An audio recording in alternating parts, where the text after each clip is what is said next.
He thought it was just a stone. They say, what you seek in distant lands may already be buried beneath your own feet. But for one poor farmer named Mazi Obinna, this wasn't just a proverb. It became the miracle that changed his entire destiny. This is the story of how a man who had nothing, no money, no education, no luck, found a treasure hidden in plain sight.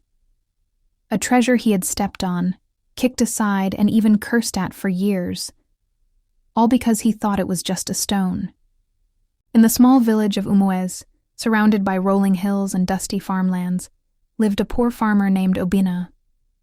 For as long as anyone could remember, he was always seen bent over with a hoe slung across his shoulder, his shirt torn, and his slippers worn out like ancient relics. Obinna was not lazy.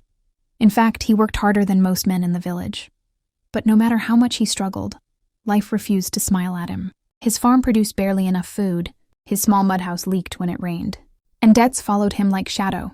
Still, every morning before sunrise, he would step onto his rough farmland and whisper the same prayer. God bless the work of my hands today. But the land answered only with stones. Heavy stones, sharp stones, stubborn stones that ruined his cutlass and slowed his work. There was one particular stone, dark, strange-looking, and unusually heavy, that he kept stubbing his foot on. For years he kicked it aside, rolled it downhill, and even threw it angrily whenever it got in his way. He hated the sight of that stone. To him it was nothing more than a nuisance. After all, what value could a stone hold for a poor man? One day, things got worse. His last surviving goat died, his crops failed, and the village moneylenders began hovering around his house like hungry birds waiting for a carcass. That evening, Obinna sat on the ground, holding his head in his hands, wondering if his life was truly cursed. His little daughter, Chisholm, walked up to him and placed the strange stone beside him. "Papa, look, I washed it. It's shining." Obinna looked up, tired and annoyed. "What will I do with stone? Can stone cook food? Can stone pay school fees?" Chisholm shrugged innocently. "But it looks different."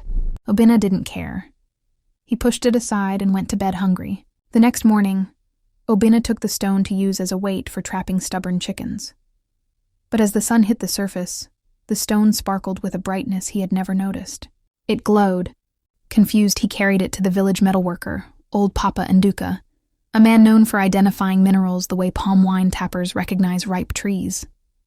When Papa Nduka saw the stone, he froze. His hands trembled. He cleaned his glasses and examined it again. "Obinna, where did you get this?" "My farm," Obinna replied casually. "It has been disturbing me for years." The old man swallowed hard and whispered, "This is not a stone. My son, this is gold ore." Obinna's heart stopped. "What, are you sure?" Papa Nduka nodded with certainty. "Obinna, you have gold on your land." The world around him blurred. For a moment, Obinna couldn't breathe. His mind ran wild. Was this a joke? Was he dreaming?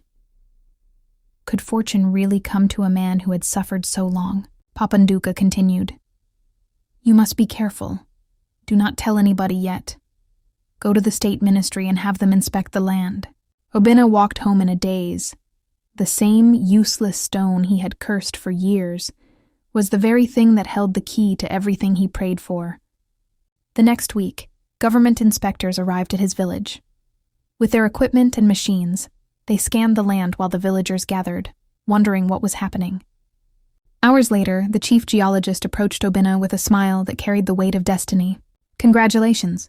Your land sits on one of the richest gold deposits in this region." The crowd gasped. Some jaws dropped. Even Obinna stumbled backward. He broke down in tears. Not tears of fear, but tears of overwhelming gratitude. The land he despised, the stone he kicked aside, the ground he thought was cursed, was actually a well of wealth waiting for the right moment to reveal itself. Within months, life changed dramatically. A mining company offered him a partnership contract. He built a beautiful bungalow for his family. He paid off all his debts. He sent his daughter to the best school in the state. And for the first time in his life, Obinna didn't have to worry about the next meal. But even after becoming wealthy, he kept that first stone, polished and mounted in his living room, as a reminder of where he started and how miracles often come disguised as problems. And so, Obinna's story teaches us something deep. Sometimes the blessing you're searching for is already in your hands. Sometimes the miracle you're praying for is already under your feet. But until the right moment, God allows it to look ordinary, even frustrating. So before you give up, before you walk away in frustration, remember, what looks like a burden today may be the very thing that becomes your breakthrough tomorrow. If you enjoyed this story, drop a comment below. What stone in your life might actually be hiding your gold? Like, share, and subscribe for more inspiring stories.